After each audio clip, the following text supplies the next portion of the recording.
Bismillahirrahmanirrahim. Assalamualaikum warahmatullahi wabarakatuh. Selamat siang Bapak Ibu sekalian, khususnya peserta diklat penilaian angka kredit jabatan fungsional guru untuk Kabupaten Berau yang saya hormati dan saya banggakan. Gimana Bapak Ibu? Habis istirahat sudah tambah semangat ya. Apalagi tahu sekarang ini nanti praktek. Oke, Pak Satriawan, ya, Pak Rudi, Pak Handras, ya, Bu Ramlah, Lailin, ya, sudah pengen banget mau praktek lagi. Nah, memang sudah dirancang kalau siang ini saat ngantuk-ngantuk Bapak Ibu praktek, ya. Kemudian nanti kalau tidak selesai itu dilanjut di rumah sebagai tugas mandiri Bapak Ibu sesuai dengan jadwal yang sudah kita tentukan. Baik Bapak sekalian, sebelum kita praktek membuat buku pedoman guru, ada baiknya saya lanjutkan dulu tentang penilaian angka kredit jabatan fungsional guru dari unsur PKB, pengembangan keprofesian berkelanjutan, subunsur publikasi ilmiah. Kalau tadi pagi sudah saya bahas 5 jenis publikasi ilmiah. Nah, untuk kali ini akan saya lanjut 5 lagi karena ada 10. Baru nanti kita praktek, Bapak Ibu ya. Oke. Nah, izinkan saya untuk share screen Bapak Ibu ya. Oke. Ini Bapak Ibu ya, ini bagian kedua ya. Jadi penilaian angka kredit jabatan fungsional guru dari unsur PKB atau pengembangan keprofesian berkelanjutan, subunsur publikasi ilmiah karya tulis atau karya tulis ilmiah bagian yang kedua. Ini mungkin ada yang belum sempat melihat biodata saya, Bapak Ibu. Oke, saya kira sudah semua tahu ya. Nah, saya mengingatkan Bapak Ibu bahwa publikasi ilmiah atau yang biasa disingkat dengan PI, istilah lamanya dulu itu karya tulis ilmiah atau KTI, khusus bagi guru. Tapi sebenarnya istilah KTI sekarang pun masih banyak dipakai Bapak Ibu ya, di istilah pengawas itu masih KTI, karya tulis ilmiah.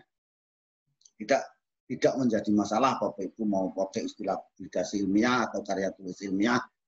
Nah, semuanya memiliki arti yang sama. Nah, jadi ada 10 jenis ya Bapak Ibu, atau 10 macam jenisnya itu. Nah, yang 5 ini sudah kita bahas pada pertemuan pagi tadi ya, sampai siang tadi. Nah, kemudian nanti kita akan bahas yang 5 lagi, yaitu buku pelajaran, modul, diktat, buku dalam bidang pendidikan, karya terjemahan, dan buku pedoman guru. Insya Allah kita akan praktek nanti buku pedoman guru, membuat buku pedoman guru. Pedomannya tidak lain dan tidak bukan ya Bapak Ibu, adalah buku 4 dan buku 5 ya. Dan nanti kita akan praktek insya Allah dengan draft yang sudah kami siapkan. Bapak Ibu silakan nanti melakukan ATM dengan cara yang cerdas atau cara yang cantik. Ya ini 1 sampai 5 sudah kita bahas pada pertemuan 1. Nah, nanti kita bahas yang 6 sampai 10. Oke, Bapak Ibu sudah siap ya untuk mengikuti paparan ini ya. Kalau belum siap ya siap dulu. Jangan ngebet cuma mau prakteknya saja. Kalau praktek apa ini yang ketentuan tentang apa yang mau dipraktekkan Bapak Ibu belum menguasai ya repot, jadi bisa nggak pas. Kalau nggak pas nanti nggak bisa mendapatkan angka kredit, kan sayang Bapak Ibu ya. Oke. Nah, kita bahas dulu yang ke-6 adalah tentang buku pelajaran. Nah, buku pelajaran itu apa? Adalah buku yang berisi tentang pengetahuan bidang ilmu atau bidang studi atau mata pelajaran tertentu bagi siswa. Nah, Ini harus sesuai tupoksi Bapak Ibu. Kalau Bapak Ibu guru matematika SMP ya nulis buku mata pelajaran ya buku mata pelajaran matematika terutama SMP. Besaran angka kredit itu kalau nasional atau lolos penilaian BSNP itu besar angka kreditnya 6 Bapak Ibu, cukup besar ya Bapak Ibu. Kemudian dicetak penerbit ber-ISBN itu nilainya 3. Kalau tidak ber-ISBN nilainya 1. Bukti fisiknya apa? Ini Bapak Ibu buku asli atau fotokopi yang menunjukkan nama penulis, nama penerbit, tahun diterbitkan, dan keterangan-keterangan lain yang diperlukan. Jika buku fotokopi harus ada pernyataan keaslian dari atasan langsung dari kepala sekolah Bapak Ibu ya. Nah, kerangka isinya seperti apa buku pelajaran itu? Nah, ikuti buku 4. Nah, ini ada pengantar.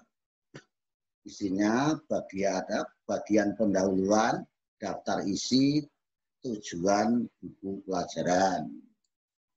Bagian isi, judul bab atau topik isi bahasan, penjelasan tujuan bab, uraian isi pelajaran. Lanjutannya tentang kerangka isi buku pelajaran, ada penjelasan teori, sajian contoh, ada soal latihan. Nah, kemudian bagian penunjang yaitu daftar kepustakaan atau daftar pustaka dan data diri penulis. Ini Bapak Ibu, jadi kalau membuat buku mata pelajaran ya ikuti itu. Kalau mau dinilai angka kreditnya, jangan nanti hanya karena format penulisannya tidak sesuai dengan buku 4 menjadi tidak dinilai oleh tim penilai angka kredit, kan kasihan Bapak Ibu. Nah, kemudian yang ke-7 modul atau diktat.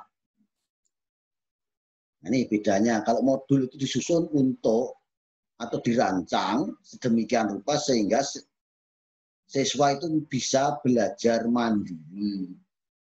Sedangkan diktat itu dirancang untuk mempermudah atau memperkaya materi. Ini Bapak Ibu, jadi kalau diktat itu ya diupayakan Bapak Ibu membuat diktat itu bisa lebih mudah. Siswa itu belajar menggunakan diktat dibandingkan dengan menggunakan buku paket atau buku lain. Jangan sebaliknya, diktat malah bulet, nah, jadi susah. Mungkin juga Pak, saya kan tidak untuk mempermudah, untuk memperkaya, maksudnya memperkaya materi itu, kalau hanya dari satu buku paket saja kan tidak kaya Bapak Ibu. Nah, Bapak Ibu membuat diktat itu bisa ngambil dari buku sana, buku sini, dari sumber internet, dari mana saja. Nah, itu menjadi memperkaya materi. Ya jangan sampai ngambil sana, ngambil sini, akhirnya kalimatnya tidak nyambung, juga lucu Bapak Ibu. Ini harus sesuai tupoksi. Nah, modul diktat itu upayakan minimal 1 semester Bapak Ibu. Bukan per bab, bukan per pokok bahasan, bukan per topik. Jadi dari beberapa topik untuk 1 semester itu dibuat 1 modul atau 1 diktat. Nah, nilai angka kreditnya kalau digunakan di tingkat provinsi 1,5, tingkat kabupaten kota 1, tingkat sekolah 0,5. Nah, bukti fisiknya modul atau diktat yang disahkan oleh kepala sekolah madrasah. Kalau disahkan oleh kepala sekolah madrasah, maka modul diktat itu diakui tingkat sekolah dengan nilai angka kredit 0,5. Kalau ada tambahan, ada pengesahan kepala dinas kabupaten kota, maka tingkat kota nilainya 1. Kalau ada tambahan lagi, ditandatangani oleh kepala dinas pendidikan tingkat provinsi, maka dianggap atau diktat atau modul tadi berarti berlaku di tingkat provinsi.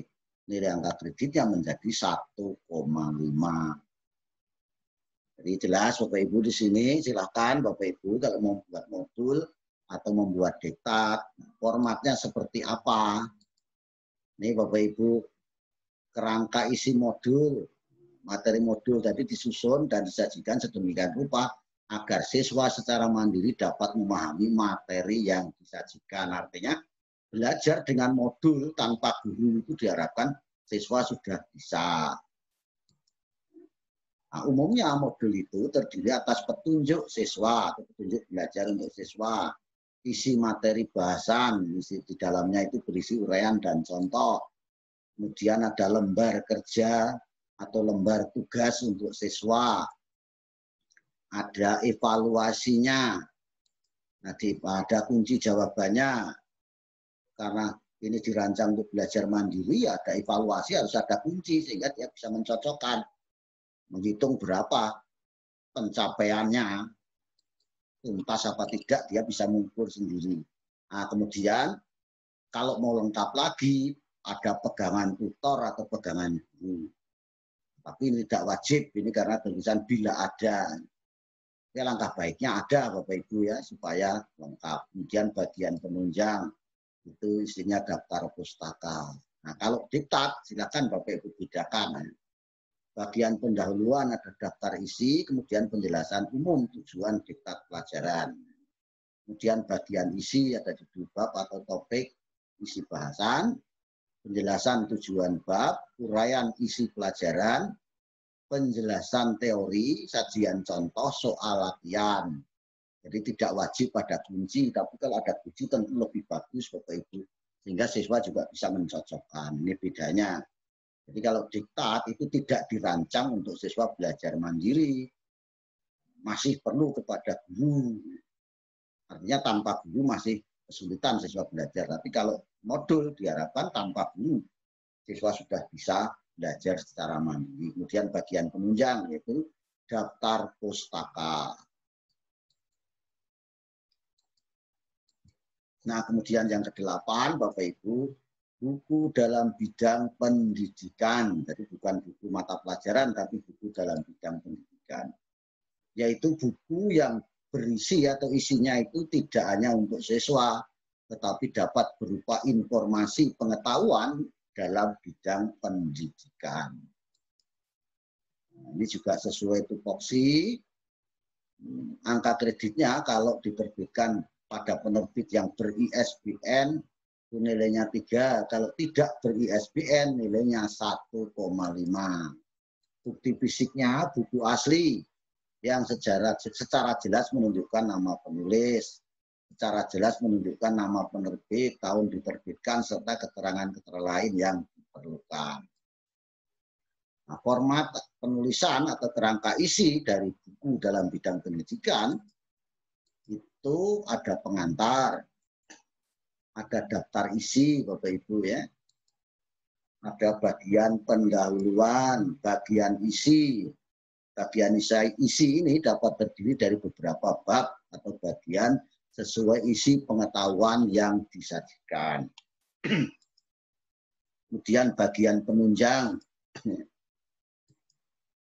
nah, itu daftar pustaka dan data diri penulis.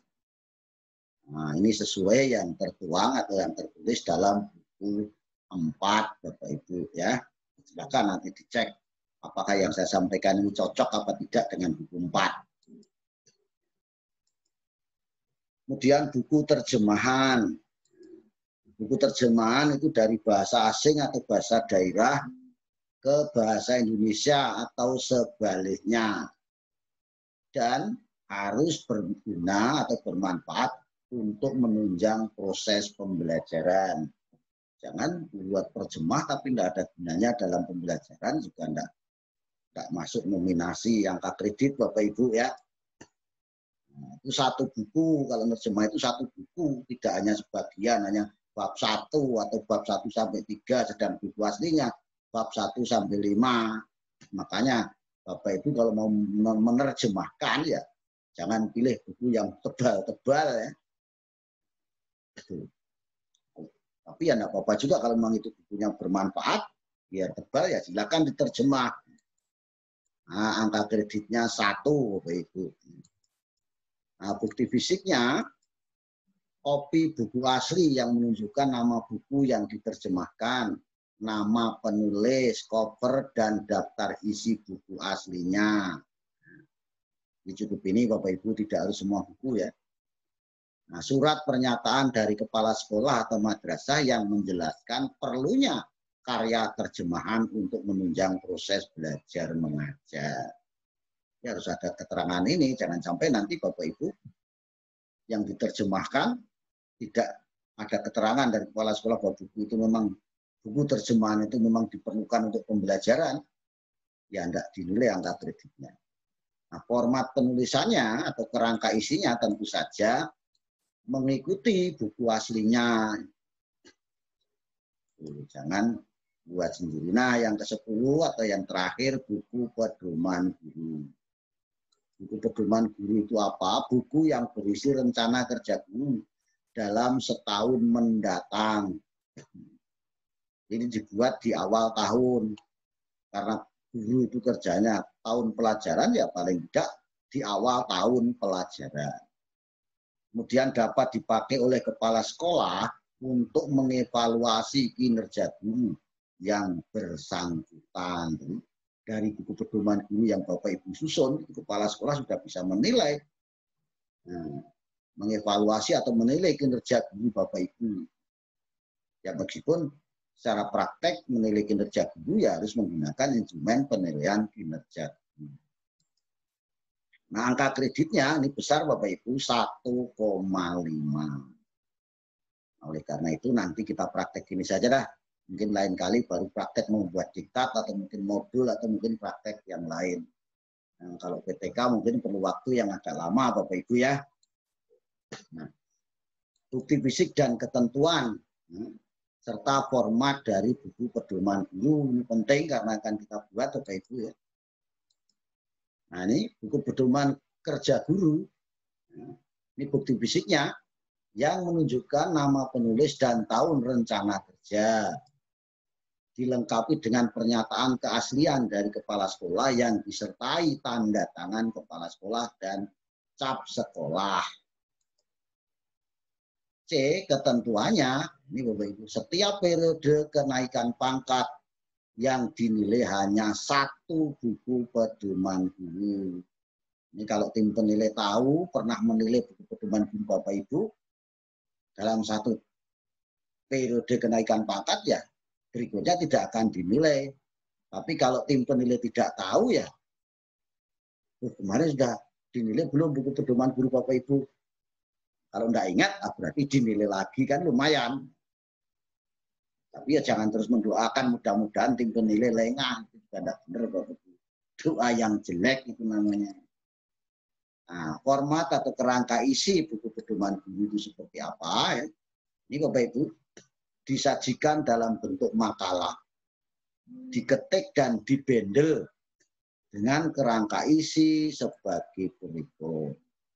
Ini kerangka isinya Bapak Ibu bagian awal terdiri dari halaman judul yang menerangkan identitas guru dan tahun kerja dari rencana kerja guru tersebut. Ada lembaran persetujuan dari kepala sekolah atau madrasah. Kemudian ada kata pengantar dan ada daftar isi. Kemudian bagian isi umumnya terdiri dari beberapa bab. Bab pertama pendahuluan, itu menjelaskan tentang tujuan pembuatan rencana kerja tahunan guru tersebut atau buku pedoman guru tersebut. Kemudian menjelaskan ringkasan target-target capaian yang diharapkan akan dicapai. Kemudian yang kedua, rincian rencana kerja yang dijanjikan dalam satuan waktu bulanan untuk selama setahun. Rencana kerja tersebut berupa rencana guru yang bersangkutan dalam meningkatkan kompetensinya sebagai guru, yakni kompetensi pedagogik, sosial, kepribadian, dan profesional. Kemudian bagian isi yang ketiga adalah penutup yang menjelaskan ringkasan rencana kegiatan dan rencana target yang ingin dicapai. Nah, kemudian bagian akhir atau bagian penunjang itu memuat lampiran yang menunjang rencana kerja tahunan tersebut. Misalnya RPP, skenario kegiatan, dan lain-lain. Nah ini Bapak Ibu, yang nggak enak dan lain-lain ini berarti banyak. Ya harus dipenuhi Bapak Ibu sekurang-kurangnya ya. RPP, ya kan? Rencana skenario kegiatan, program tahunan, program semester, termasuk apa yang kaitannya dengan program Bapak Ibu selama setahun itu apa saja, lampirkan saja. Nah, ayo Bapak Ibu, kita sekarang saatnya untuk praktek menyusun buku pedoman guru. Nah, untuk keperluan praktek ini, Bapak Ibu bisa ATM, bisa ambil, tiru, dan modifikasi dengan cara yang cerdas dan cantik dari pedoman guru yang sudah ada. Ini tentu jika sudah ada loh. Kalau belum ada ya mau tidak mau Bapak Ibu harus membuat. Alhamdulillah saya sebenarnya sejak 8 tahun yang lalu saya sudah membuat ini. Dan sudah saya muat di blog saya, My Blog Dalyana.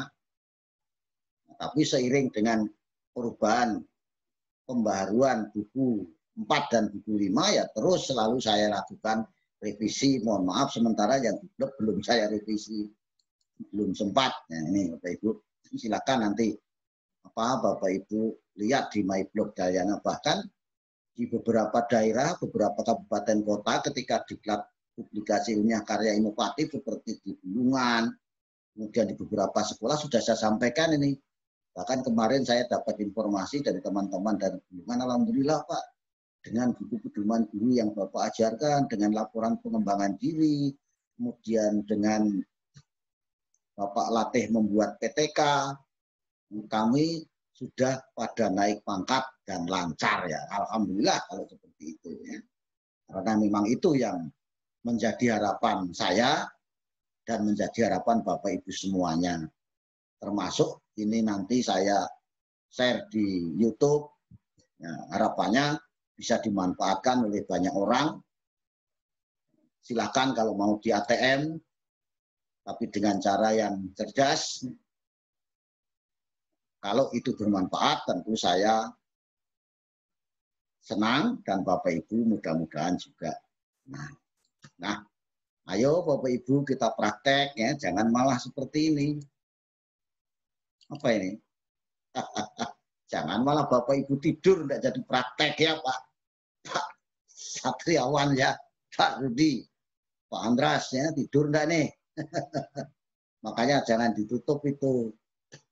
Apa kameranya biar kelihatan apakah Bapak Ibu melek atau malah seperti ini ya kan? Oke Bapak Ibu ya.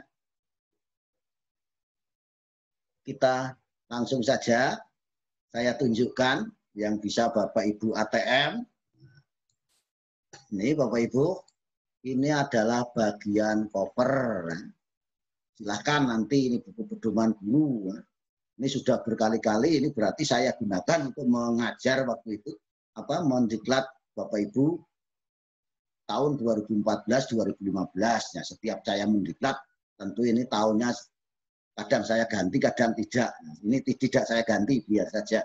Meskipun ini untuk mengajar, untuk menyampaikan ke Bapak Ibu tahun 2019-2020. Nah, silakan diganti Bapak Ibu.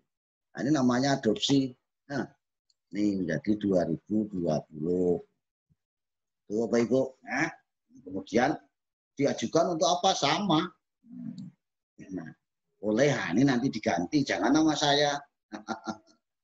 Nah, lambangnya kalau di Bero ya ganti lambang Kabupaten Bero. Kemudian di bawah juga pemerintah Kabupaten Bero. Nah, ini ya paling tidak kalau tadi 2020, maaf 2021 ya ini buat kapan? 2020 misalnya atau 2019 ya. Kemudian ini diganti. Silakan Bapak Ibu nanti diadopsi. Nah, kemudian kop sekolah jangan terlalu bersemangat. Kop sekolah mengambil dari kop soal penilaian top sekolah, di bawahnya masih ada penilaian tengah semester. Itu juga kurang cantik Bapak Ibu ya. Nah, ini judul publikasinya apa, namanya siapa, karena sesuai tadi menunjukkan identitas, menunjukkan nama publikasi ilmiahnya. Tentu ini kalau ada nih pada NUPTK itu sebagai tambahan tempat tugas, jabatannya apa, guru kelas kah, guru bidang studi. Ya. Kalau bidang studi apa sebutkan. Ini kan, ini tahun pelajaran 2013-2014 misalnya, atau 2014-2015, terserah Bapak Ibu mau kapan dibuat, kapan digunakan. Baru di sini mengetahui kepala sekolah. Silakan nanti diatur namanya siapa, NIP-nya ya. Nah, kemudian kata pengantar, berulang kali saya sampaikan isi kata pengantar itu apa ya, puji syukur, terus terima kasih, terus tiada gading yang tak retak, gitu ya. Penulis menyadari ya, tidak sempurna, mohon kritik dan saran. Ya. Terus pemanisnya di bawah itu, namun demikian penulis berharap agar buku pedoman guru itu dapat bermanfaat bagi penulis sendiri maupun bagi pihak lain yang memerlukan. Kemudian Samarinda atau Tanjung Redep, tanggal berapa penulis.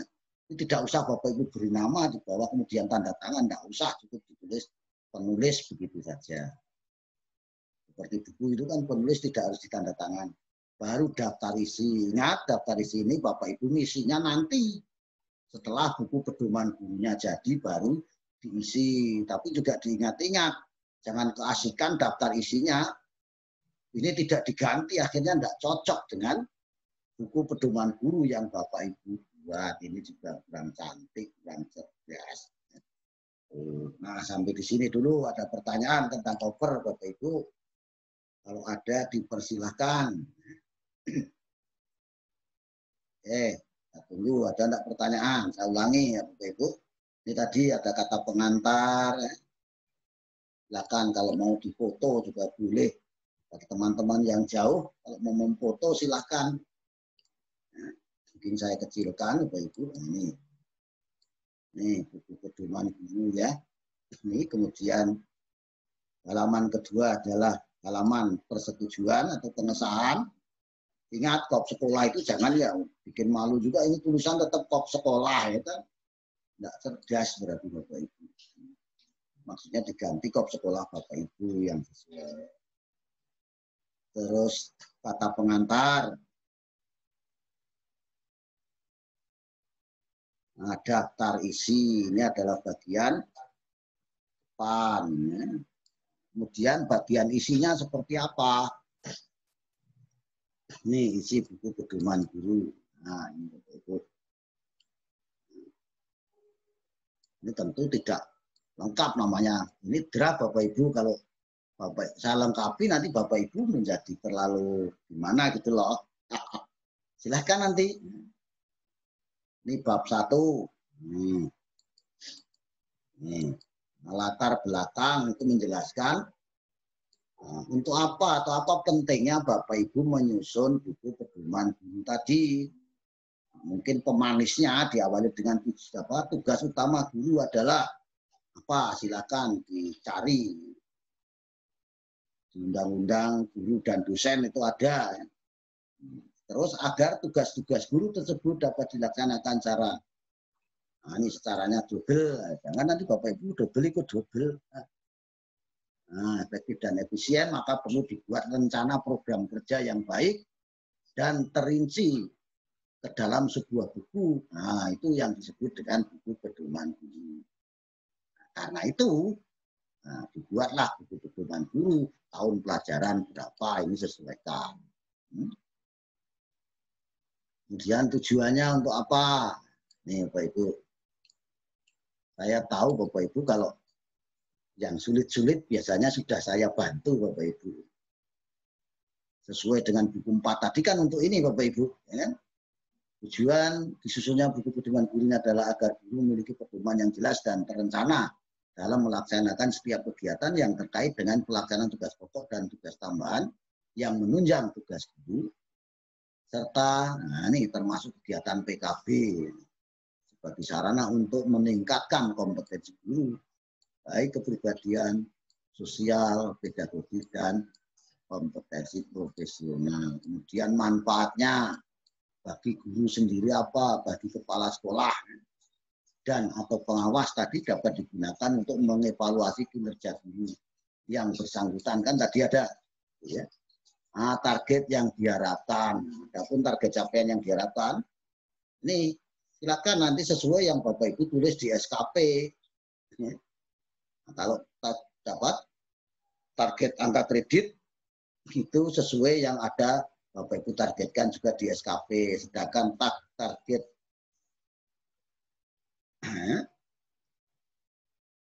angka kredit, target kuantitas, dan target waktu untuk masing-masing kegiatan tercantum di bab 3.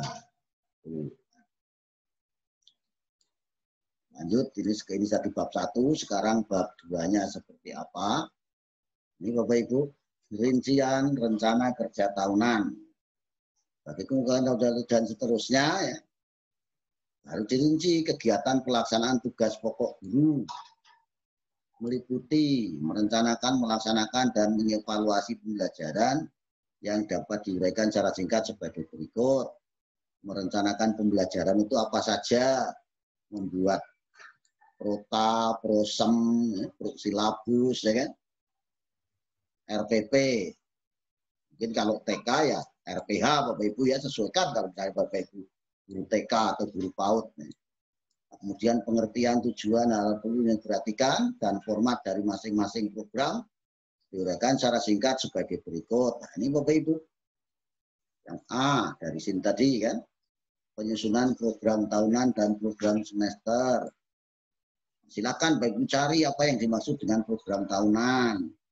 Program semester itu apa? Foto ini disusun pada awal tahun pembelajaran. Sedangkan tujuannya untuk apa? Beberapa yang perlu diperhatikan. Silakan nanti Bapak Ibu cari. Masa enggak bisa nyari yang begini? Syukur-syukur nanti Bapak Ibu cari di mana, tulis sumbernya. Kalau dari buku ya buku apa yang Bapak Ibu acuh. Penerbitnya mana, kemudian tahun. Atau kalau itu pengarang ya siapa pengarangnya, atau siapa yang berpendapat. Kalau dari internet ya alamat webnya. Silakan nanti Bapak Ibu. Ya. Nah, formatnya seperti apa, program tahunan itu. Silakan yang berlaku di sekolah Bapak Ibu, mungkin masing-masing sekolah punya format yang berbeda-beda karena tidak ada yang baku. Termasuk format program semester. Baru penyusunan silabus, silakan Bapak Ibu jelaskan silabus itu apa. Tujuannya menyusun silabus itu apa, fungsi silabus untuk apa, beberapa yang perlu diperhatikan. Itu kalau ada, kalau Bapak tidak ketemu ya hapus ini misalnya. Nah, misalnya ini tidak ketemu, hapus gitu aja Bapak Ibu.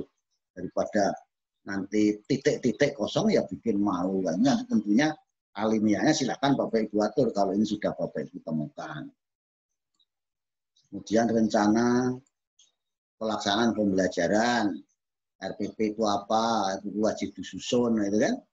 Tujuannya untuk apa, menyusun, fungsinya, beberapa yang perlu diperhatikan, prosedur penyusunannya seperti apa, komponen RPP terdiri atas apa saja, itu. Kemudian formatnya, seperti buku 4 itulah Bapak Ibu pengertiannya, kemudian terakhir formatnya, supaya betul-betul bisa menjadi pedoman Bapak Ibu. Nah, kalau begini nanti jangan sampai ada judul kok tidak ada, ini ya turunkan gitu ya. Kemudian melaksanakan pembelajaran ini dilakukan sesuai dengan itu dan seterusnya. Kemudian mengevaluasi. Kalau sekarang ini sudah tidak ada Bapak Ibu ya dihapus. Karena sudah tidak ada USBN ya jangan lagi ditulis tentang USBN. Bapak Ibu ya harus juga disesuaikan. Nah, kemudian penilaian itu kan apa-apa di dalam penilaian itu ya diantaranya adalah penetapan KKM, silakan ya. Di sini uraikan pengertian, prosedur dan format penetapan KKM itu seperti apa. Lanjut. Nah, kemudian penilaian sikap, penilaian pengetahuan, ya, keterampilan. Nah, silakan nanti Bapak Ibu uraikan. Kemudian tugas tambahan yang relevan dengan fungsi sekolah madrasah. Ini ada 2 kelompok, yang mengurangi jam dan yang tidak. Nah, kemudian angka kreditnya, ini silakan nanti Bapak Ibu. Hal-hal yang Bapak Ibu nanti sulit mencari, insya Allah sudah ada. Nih, kemudian kegiatan PKB-nya, pengertian PKB, tujuan kegiatan PKB, manfaatnya, jenis kegiatannya.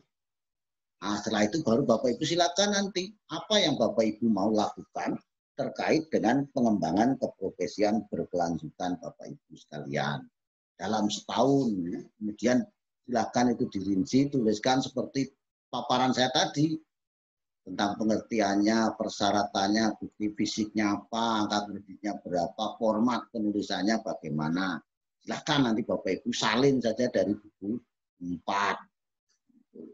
Apa yang akan Bapak Ibu lakukan, yang tidak ya enggak usah. Enggak usah semuanya, yang Bapak Ibu akan lakukan saja. Nah, kemudian rincian, ini bab 3, rincian rencana kerja tahunan dan target setiap kegiatan. Tadi kan katanya di bab 3 ya ini, dalam bentuk tabel, dirinci kapan dilaksanakan. Ini target apa? Angka kreditnya. Ini biasanya kuantitas atau volume, silakan Bapak Ibu ya nanti. Nah, ini Bapak Ibu bisa melihat pada SKP Bapak Ibu masing-masing. Ini yang Bapak Ibu tuliskan sebagaimana yang sudah Bapak Ibu tulis di depan tadi, ini ringkasannya. Kemudian juga kapan dilaksanakan. Keterangan itu silakan kalau perlu diisi, ya kalau tidak diisi juga tidak apa-apa. Nah, ini Bapak Ibu sampai ke PKB, bahkan kalau mau ditambahkan lagi, nah ini evaluasi program dan tindak lanjut. Nah, ini ditandatangani, nah, penyusunnya sendiri dan oleh kepala sekolah diketahui. Nah, kemudian bab 4 penutup, di dalam penutup tadi harus apa? Yang dimuat, nah, target-target, ringkasan target tadi. Silakan pada perencanaan, pelaksanaan, dan evaluasi bulan tadi berapa target angka kreditnya. Kalau bulan tahunnya enggak usah lagi, cukup angka kreditnya saja. Kemudian kegiatan PKB-nya, nah, pengembangan diri, apa berapa angka kreditnya, publikasi ilmiah, apa yang dilakukan, berapa angka kreditnya, karya inovatif, apa yang Bapak Ibu lakukan, dan berapa angka kreditnya. Baru daftar pustaka, ini sudah saya perbarui 2019.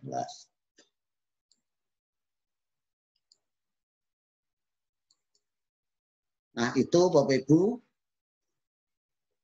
apa yang saya sampaikan terkait dengan penilaian angka kredit jabatan fungsional guru dari unsur PKB, subunsur publikasi ilmiah, bagian kedua yang tadi untuk jenis 6 sampai 10 yang diakhiri dengan praktek menulis atau menyusun buku pedoman guru. Nah, mudah-mudahan nanti Bapak Ibu semuanya bisa menyusun buku pedoman guru itu. Silahkan sekarang Bapak Ibu mencoba untuk melakukan adopsi. Draftnya saya bagi di grup WA ya Bapak Ibu. Silahkan nanti diadopsi dengan cara yang cantik. Oh ya, mungkin ada yang bertanya, apakah ada contoh yang sudah jadi? Ada Bapak Ibu. Kebetulan kemarin ibunya membuat ini. Nah ini contoh punya ibunya ini. Bapak saya tunjukkan ya. Nah, ini dia adopsi dari draft saya, bukan saya yang buat, ibunya sendiri silakan. Cuma biasanya ibunya aja ngetik kurang rapi, saya ikut bantu merapikan saja. Nah ini yang disusun kemarin Bapak Ibu, alhamdulillah sudah dinilai angka kreditnya ya. Nih, ya. Nih sudah diisi. Kata pengantar sama, sudah saya bilang, puji syukur, terima kasih, tiada gading yang tak tertak. Meskipun demikian, daftar isi, nah ini Bapak Ibu ya. Kemudian isinya seperti apa? Nah, ini sudah ada Bapak Ibu ya. Kalau tadi kan masih saya suruh nguraikan, nah, ini sudah mencari-cari itu kegiatan pokok dua adalah ya. Nah, dan seterusnya ini wah, cukup panjang lebar. Tujuannya, manfaat, target yang diharapkan, nah itu angka kreditnya sudah ditulis. Nah, rinciannya, nah ini merencanakan pembelajaran. Nah ini tadi kan saya bilang cari. Nah, dia ibunya sudah menemukan program tahunan adalah ini ya. Fungsinya program tahunan perlu disiapkan. Terus formatnya mana Bapak Ibu? Nah ini formatnya sudah ada ya kan? Ya, seperti itu silakan nanti Bapak Ibu mencari-cari itu. Nah, ini format program semester ya. Silabus itu apa, kemudian hal yang perlu diperhatikan, langkah-langkah menyusun silabus, tanya di Mbah Google ada itu Bapak Ibu ya. Terus, nah format silabus ya kan. Nih, andaikan ada format yang lain ya silakan Bapak Ibu. Kemudian rencana RPP ya. Nah kalau sekarang RPP sudah disederhanakan silakan ditulis ya. RPP yang sederhana ini yang masih RPP lama kemarin belum ada penyederhanaan. Nah ini yang lama ya kan. Mau disederhanakan silakan Bapak Ibu karena ibunya guru SD ya berarti tematik. Ya. Dan seterusnya. Ini insya Allah Bapak Ibu, ini kemudian melaksanakan evaluasi atau penilaian. Termasuk di penilaian itu ada kisi-kisi, bagaimana menyusun kisi-kisi, KKM ya, ini KKM. Ini format penetapan KKM.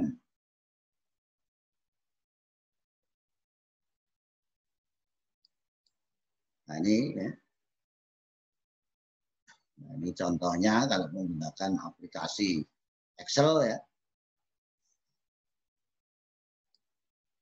Kemudian melaksanakan penilaian sikap. Jadi kalau sikap itu ada ini spiritual, sikap sosial, termasuk indikatornya. Silakan Bapak Ibu dicari, insya Allah Bapak Ibu akan dapat itu. Atau mungkin dari modul-modul kurikulum 2013 bisa Bapak Ibu ambil dari situ. Untuk menyingkat waktu Bapak Ibu ini punya ibunya ya, insya Allah semuanya sudah lengkap ya. Tapi tentu ini tidak akan saya berikan ke Bapak Ibu. Nah yang sekedar contoh nih ya. Nih format laporan eksperimen. Nah ini ada semua Bapak Ibu.